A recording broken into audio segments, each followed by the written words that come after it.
বলিউডের বিখ্যাত পরিচালক অনুরাগ কাশ্যপের প্রথম সিনেমা 5, যা দীর্ঘদিন ধরে বিতর্ক এবং নিষেধাজ্ঞার মধ্যে ছিল, অবশেষে 2025 সালে প্রেক্ষাগৃহে মুক্তি পাচ্ছে। এই সিনেমায় কে মেনন প্রধান চরিত্রে অভিনয় করেছেন। বহু বছর ধরে দর্শকদের চোখের আড়ালে থাকা এই সিনেমা এখন বড় পর্দায় দেখার সুযোগ পাবেন দর্শকরা। 5 ছিল অনুরাগ কাশ্যপের প্রথম ডিরেক্টেড সিনেমা, কিন্তু বিতর্কিত বিষয়বস্তু এবং সেন্সর বোর্ডের আপত্তির কারণে এটি কখনোই মুক্তির অনুমতি পায়নি। সিনেমার গল্প একটি রক ব্যান্ডকে কেন্দ্র করে, যেখানে অপরাধ এবং আবেগের জটিল মিশ্রণ রয়েছে।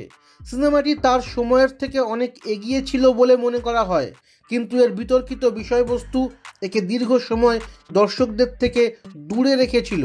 অবশেষে অনুরাগ কাশ্যপ এবং তার টিম এটি প্রেক্ষাগৃহে আনতে চলেছেন, যা তার ভক্তদের জন্য একটি বড় উপহার।